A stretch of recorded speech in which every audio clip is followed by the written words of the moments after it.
April 8, 1943. 27,000 feet above Conchesy-en-Ouche, France. The air is so cold at this altitude it burns your lungs with every breath.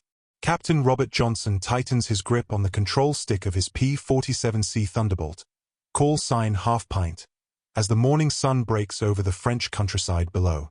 His gloved fingers are already numb despite the heated flight suit. Through the curved plexiglass canopy, he can see 11 other Thunderbolts of the 61st Fighter Squadron, 56th Fighter Group, spread across the sky in a defensive weave pattern. 12 massive fighters that seem to hang in the thin air like anvils with wings. Behind them, 3 miles back and 5,000 feet lower, streams of white contrails mark the path of over 200 B-17 flying fortresses from the 8th Air Force, each one packed with 10 men and 6 tons of bombs destined for the Focke-Wulf factory at Bremen. It's the longest escort mission American fighters have attempted over occupied Europe. The P-47s have been airborne for an hour and 40 minutes.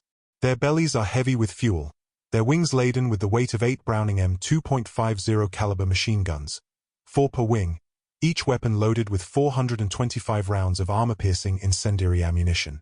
Johnson scans the horizon, searching for the telltale glint of sunlight on metal or the dark specks that would betray enemy fighters.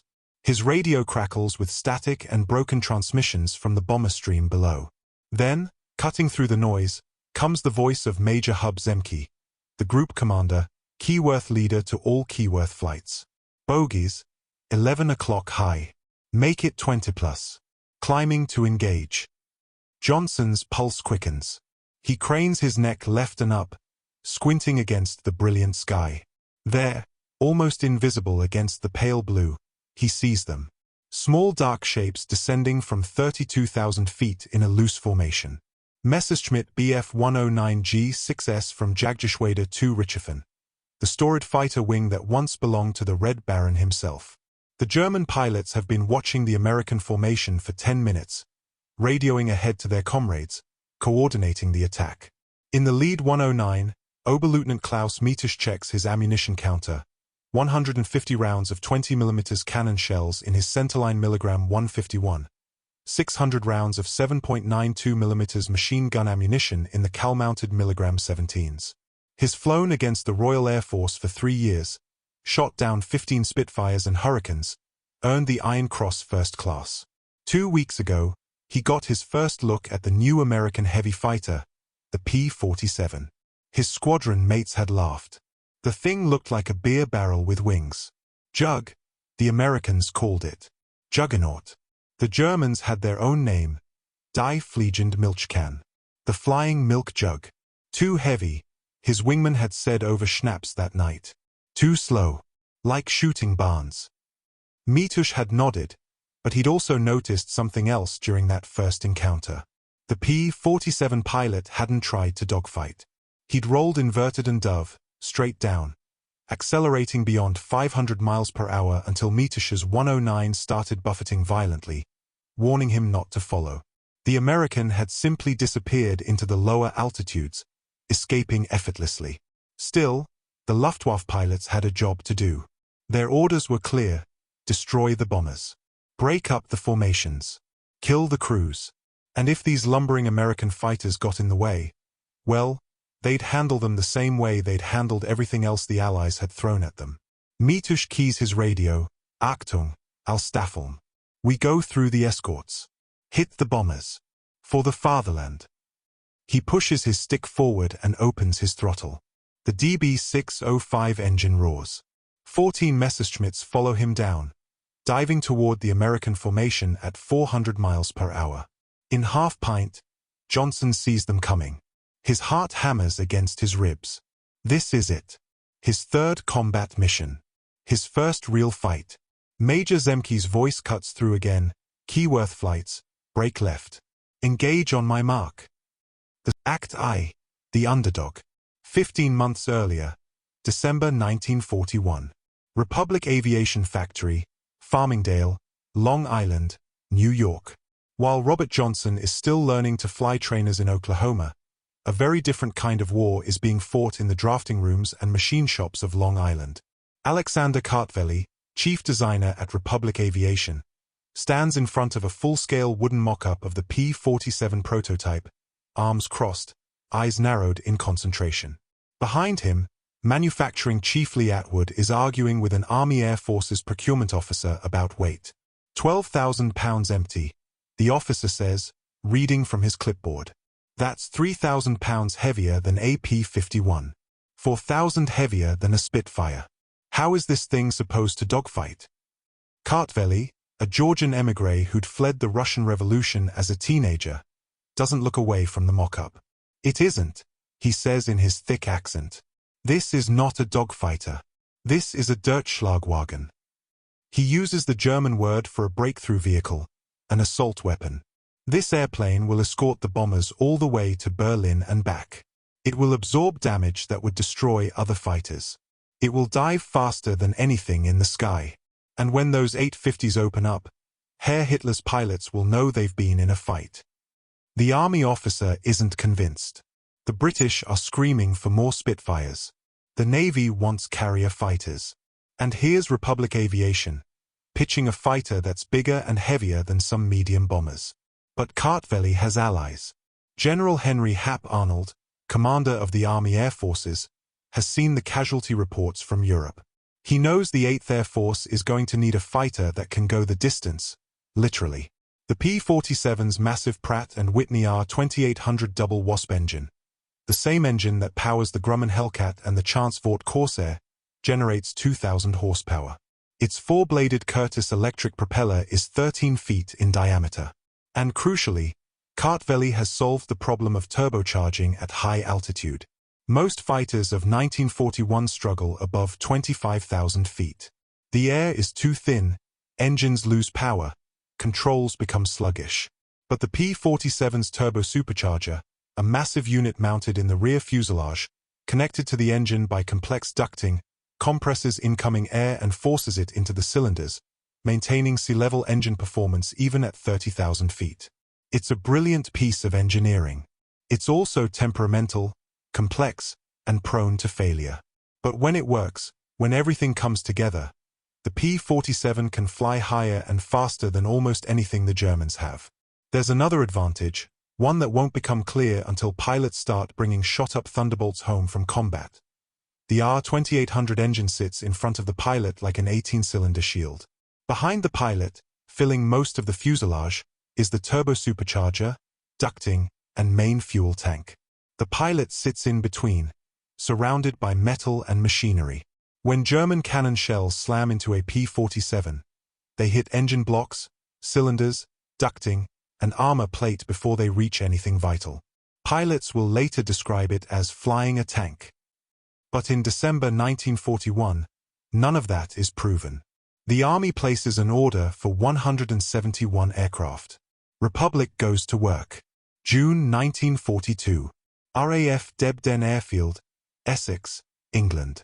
The first P-47BS begin arriving in England, assigned to the 4th Fighter Group, a unit composed largely of American volunteers who'd been flying with the Royal Air Force as the Eagle squadrons. These pilots are experienced. They've flown Spitfires in combat. They've fought the Luftwaffe over the Channel and France. They know what a fighter should feel and handle like. They take one look at the P-47 and revolt. It's a bloody flying shed, one pilot says, running his hand along the massive cowling. 7 tons, says another, reading the specifications. 14,000 pounds loaded. How are we supposed to turn with a 109 in this thing? Don Blakesley, one of the Eagle Squadron veterans, is more diplomatic but equally skeptical.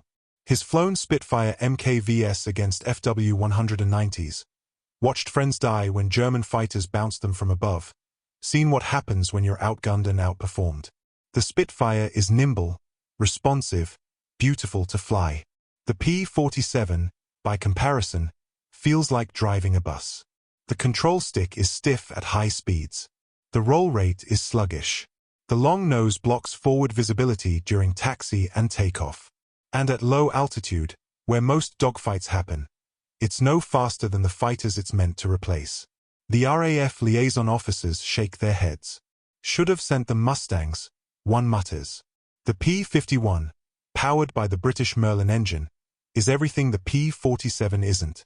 Sleek, fast, agile. But the Mustang won't arrive in numbers until 1944. For now, the 8th Air Force has to work with what it has. Major Hub Zemke arrives in England in September 1942 to take command of the 56th Fighter Group. He's 28 years old, a no-nonsense Montana native who'd learned to fly in the civilian pilot training program before the war. Unlike the Eagle Squadron veterans, Zemke has never flown combat. But he's spent months at Republic's factory in Long Island, learning every system, every quirk, every capability of the P-47. And he's read the German intelligence reports.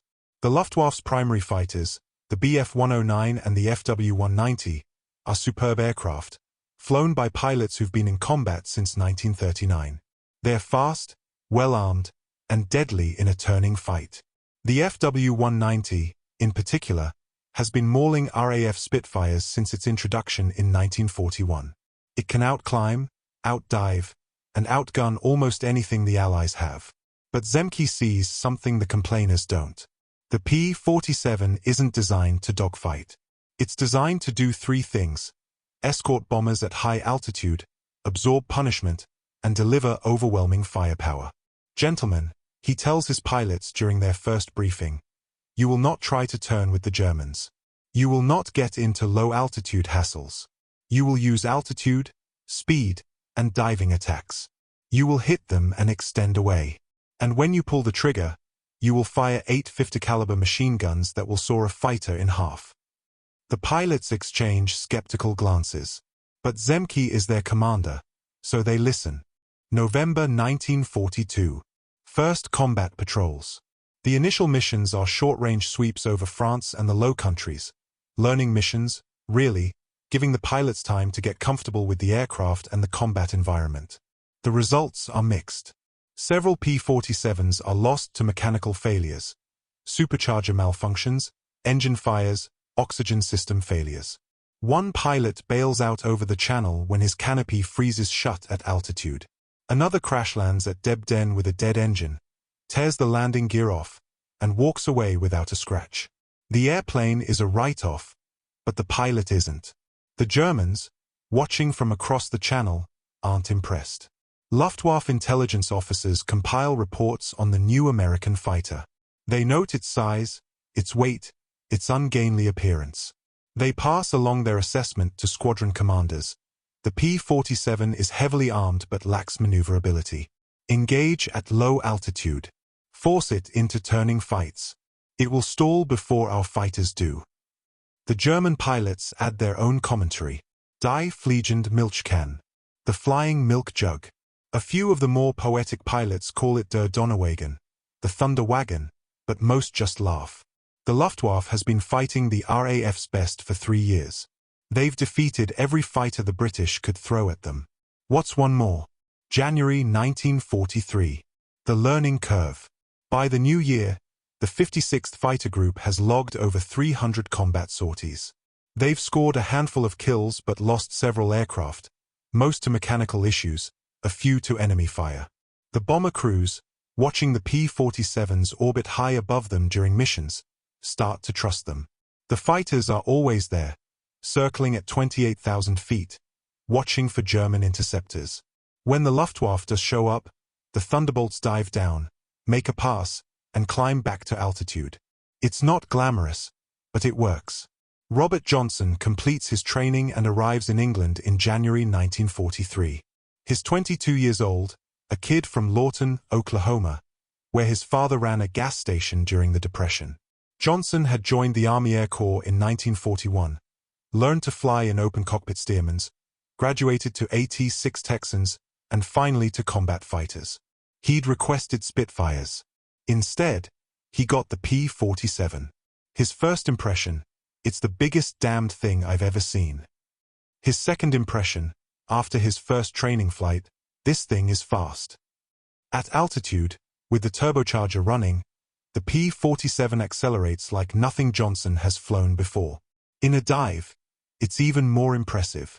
One morning, testing the aircraft's limits, he pushes the stick forward and watches the airspeed indicator climb past 450 miles per hour, past 480, past 500. The wings start to shake. The control stick goes rigid. He can barely pull out of the dive. When he lands, his crew chief shows him the stress wrinkles on the wings, evidence that he'd nearly overstressed the airframe. "Don't do that again, sir," the crew chief says mildly. But Johnson has learned something important. In a dive, nothing can catch the P-47. Not a 109. Not an FW-190. Nothing. It's a revelation. Act 2. Trial by Fire. April 8, 1943. Back to the fight.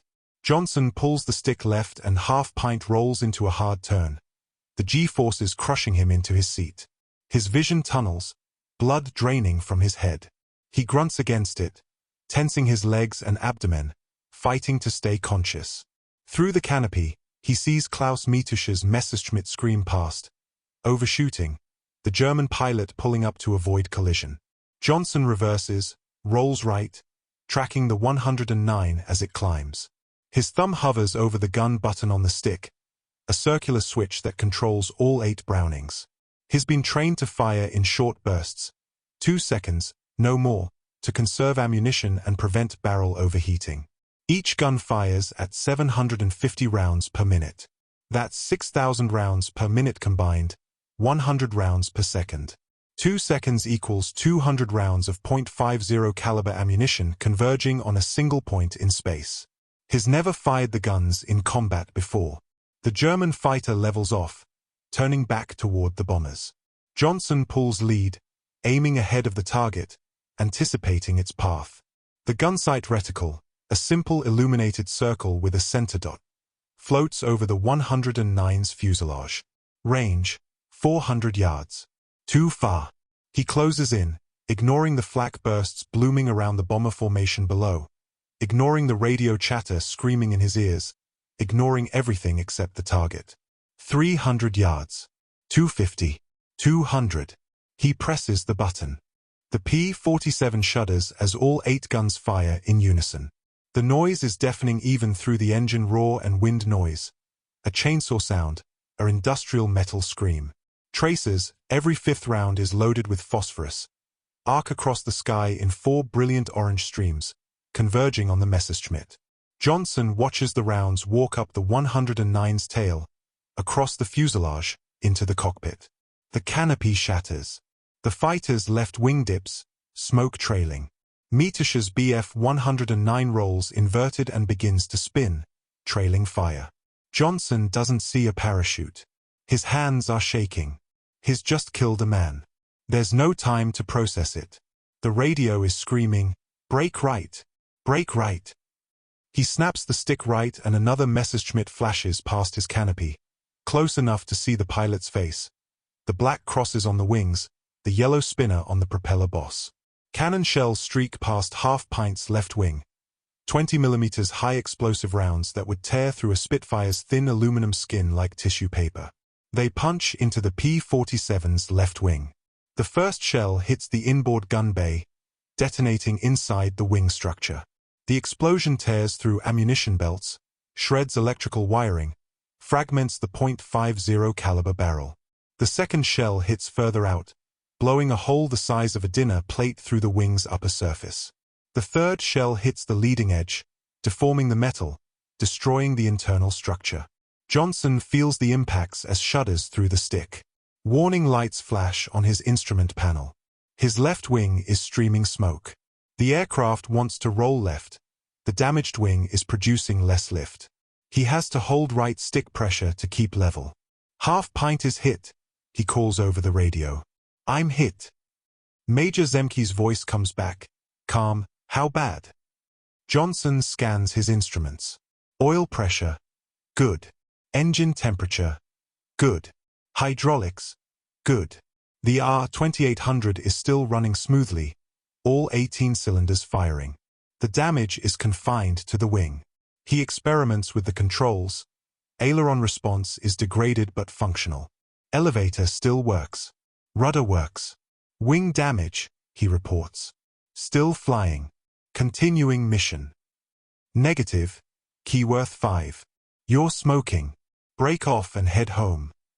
Johnson looks at the bombers below.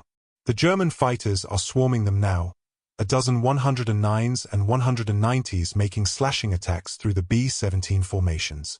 He can see bombers trailing smoke, falling out of formation, crews bailing out. Men are dying down there. His job is to protect them. "I can still fight," he says. There's a pause. Then, "Your call, 5. Johnson rolls into a dive, targeting an FW-190 that's lining up on a crippled B-17. The 190 pilot sees him coming, breaks off the attack, pulls into a hard right turn. Johnson follows, pulling 4 GS, then 5. The damaged wing screams in protest. Rivets pop. Metal groans. But the P-47 holds together. The 190 reverses, trying to get on Johnson's tail. This is exactly the kind of turning fight the Germans want. Exactly what Zemke had warned against.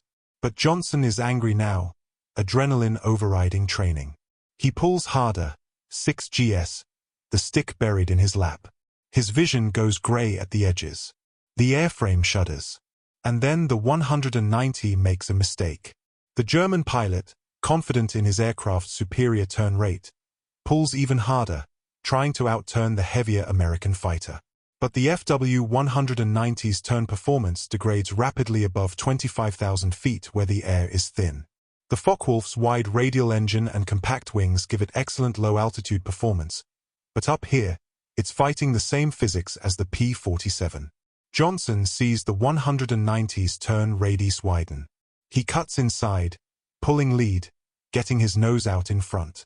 Range, 300 yards. He fires. The 8 Browning's hammer. Tracers converge on the Focke-Wulf's cowling. The BMW radial engine, a beautiful piece of German engineering, disintegrates under the .50 caliber onslaught. Armor-piercing incendiary rounds punch through cylinder heads, shred piston assemblies, sever fuel lines. The 190 explodes. Johnson flies through the fireball, debris rattling off half-pint's fuselage.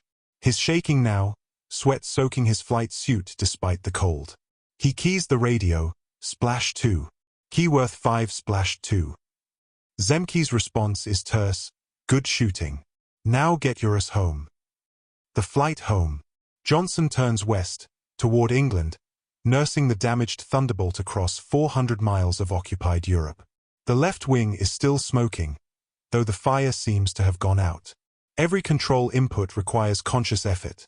The aircraft wants to roll left, forcing him to maintain constant right stick pressure. His right arm is cramping. He crosses the French coast at 15,000 feet, leaving the combat zone behind. Below, he can see the English Channel, grey and cold under broken clouds. His fuel gauge is dropping. One of those cannon shells must have nicked a fuel line or tank. He does the math in his head. 60 gallons remaining, burning 20 gallons per hour at cruise power. That gives him 3 hours. England is 40 minutes away. He throttles back, leaning the mixture, coaxing every possible mile out of the remaining fuel. The R-2800 settles into a smooth rumble, the big pistons firing in sequence, driving the crankshaft that spins the propeller that pulls him home. 30 minutes later, the coast of England appears through the haze. Johnson calls Debden Tower. This is Keyworth 5, declaring emergency. Battle damage, low fuel, requesting priority landing. Roger, Keyworth 5. You're cleared straight in, runway 27. Fire crews standing by. Johnson lines up on final approach, extending his landing gear. The hydraulic system whines. The main gear locks into place with a reassuring thump. The flaps extend, 20 degrees, 40 degrees. The P-47 slows to 140 miles per hour. Nose high, the big fighter hanging on the edge of a stall. He crosses the fence, chops the throttle, and half-pint settles onto the runway with a chirp of tires. Johnson brakes gently, worried about the damaged wing folding. But the P-47 rolls straight and true. He taxis to the hardstand and shuts down the engine. Silence. His crew chief, Staff Sergeant Walter McRae, is standing next to the wing, staring at the damage. The hole in the upper surface is large enough to stick your head through. The internal structure is visible, bent ribs, shredded spars, dangling wires. By all rights, the wing should have folded in that high G turn. Jesus Christ, sir, McCrae says. How the hell did you fly this thing home? Johnson climbs down from the cockpit on shaking legs. Now that he's on the ground, the adrenaline is wearing off, replaced by exhaustion and delayed shock. He walks around the aircraft, inspecting the damage. 12 cannon shell impacts total, 3 in the left wing, 2 in the fuselage, 7 in the tail section. Any one of them could have killed him. Instead, he's alive. The P-47 is repairable, and is credited with 2 confirmed kills on his 3rd combat mission. Hub Zemke walks up, flight helmet tucked under his arm. Hell of a fight, Johnson. Thank you, sir. You disobeyed orders. Yes, sir. Zemke grins. Don't make a habit of it. He slaps Johnson's shoulder and walks away. Act 3, Evolution. May 1943. The word spreads. Stories like Johnson's become common as spring turns to summer. The P-47, derided and mocked for the first 6 months of its deployment, is starting to prove itself. The pilots are learning how to use its strengths, altitude performance, diving speed, firepower, and durability. They're avoiding its weaknesses, slow roll rate, poor low-altitude performance, sluggish turn radius. The Germans, meanwhile, are learning to respect it. In the Luftwaffe ready rooms across France and Germany, intelligence reports on the P-47 are being updated.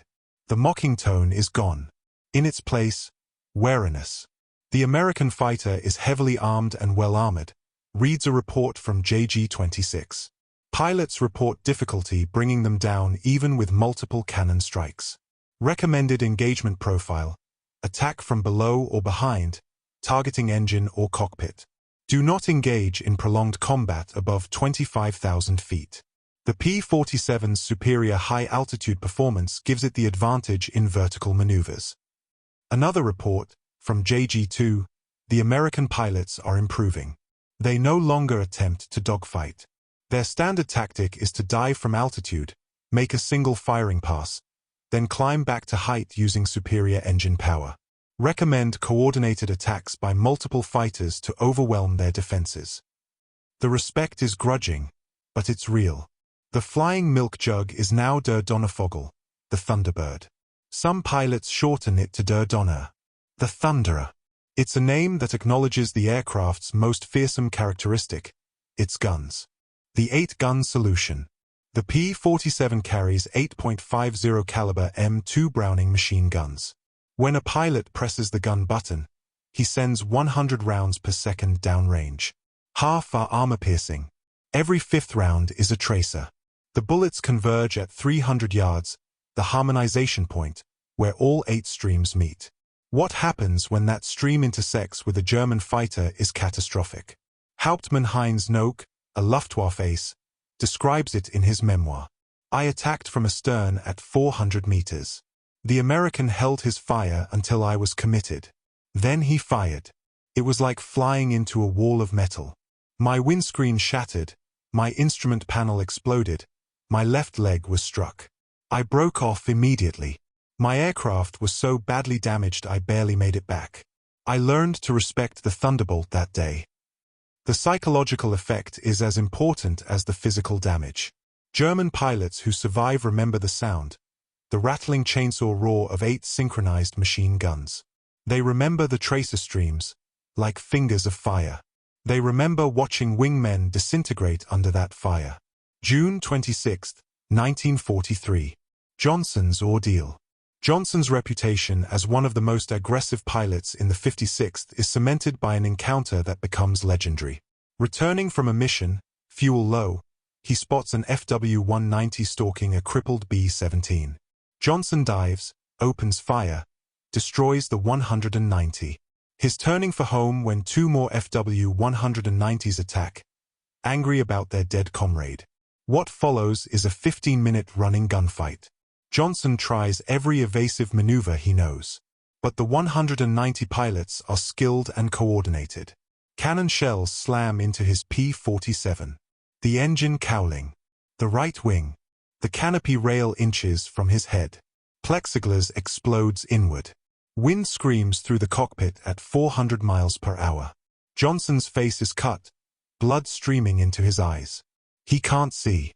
His aircraft is shaking apart. His guns are jammed. Except one option.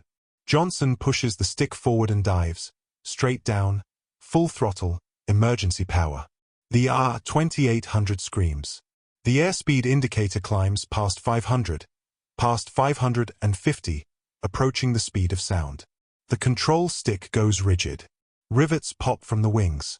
The FW-190 pilots follow, but their aircraft aren't built for this.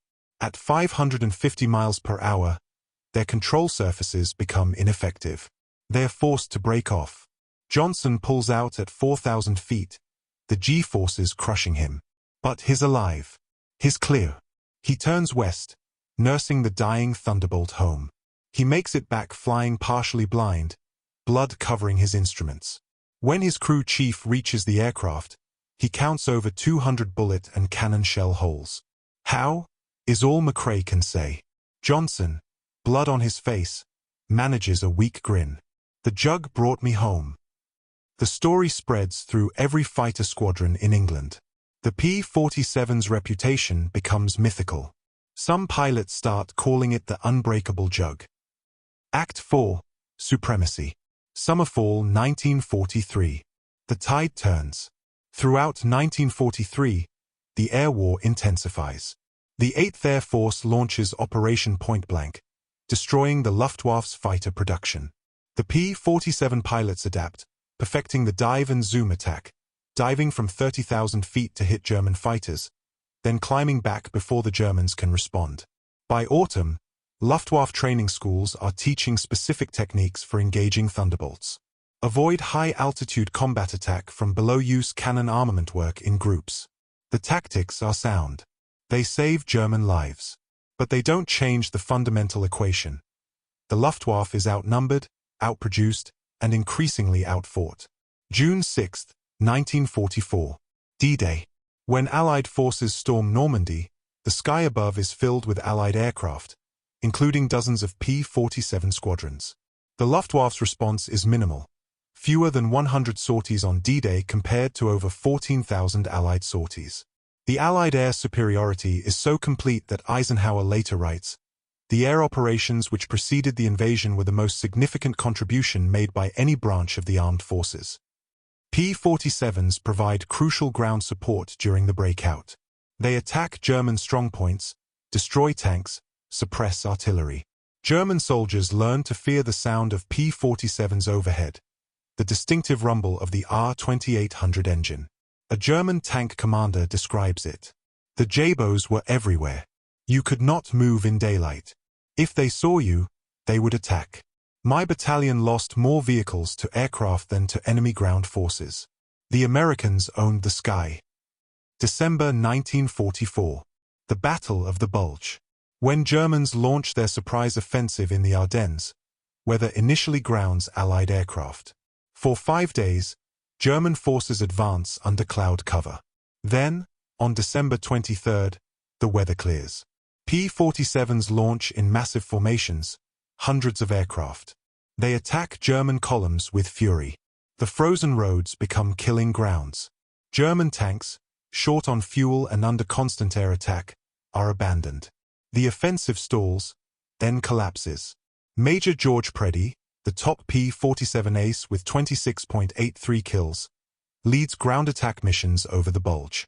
On Christmas Day, he shoots down 2 Bf-109s. Moments later, his P-47 is hit by American anti-aircraft fire, friendly fire. Preddy crashes and is killed instantly. His loss shocks the fighter community. But his legacy lives in the tactics he helped develop. Act V. Legacy. The final count. By war's end, May 8, 1945, P-47 Thunderbolts have flown 546,000 combat sorties. They are credited with destroying 3,752 enemy aircraft in air combat 315 aircraft on the ground 9,000 locomotives 86, 000 railway cars 68, 000 trucks 6, 000 armored vehicles. The cost? 3,499 P-47s lost in combat. Over 1,000 American pilots killed, wounded, or captured. The exchange ratio? Roughly 4.6 to 1 in the Thunderbolt's favor. But numbers don't tell the whole story. The P-47's real contribution is psychological and strategic. It establishes air superiority over Europe, allows bombers to operate with relative freedom, and supports ground forces throughout the advance into Germany. Respect from the enemy. General Lieutenant Adolf Gorland, commander of Luftwaffe fighter forces, writes in his post-war memoir, "The P-47 was a formidable opponent. Its pilots used it intelligently, exploiting its strengths, avoiding its weaknesses. Its firepower was devastating. Its ability to absorb damage was remarkable. We learned to respect it, even fear it. When you heard the distinctive sound of its engine, you knew you were in for a fight." The storm of lead. The P-47 Thunderbolt enters service mocked as a lumbering, oversized fighter. It ends the war respected, even feared, as one of the most effective combat aircraft of World War II. What changed wasn't the aircraft. What changed was the pilots' understanding of how to use it. They learned to fight the P-47's fight. Altitude, speed, diving attacks, and overwhelming firepower. They learned that survivability matters as much as performance. German pilots who dismissed it as the flying milk jug learned the hard way that the Thunderbolt was aptly named. When those 8 machine guns opened fire, it wasn't a fight. It was a storm of lead that shredded aircraft, destroyed formations, and broke the will of pilots who'd thought themselves invincible. Robert Johnson, reflecting on his war years, once said, "The P-47 wasn't the most beautiful fighter. It wasn't the most graceful. But when things got bad, when you were shot up, when you were lost, when you were hurt and just trying to make it home, the jug brought you back. Every single time. I owe my life to that airplane." Over 1,000 American pilots who returned home in damaged P-47s, aircraft riddled with holes, engines shot up, control surfaces shredded, would say the same thing. The Thunderbolt was more than a machine.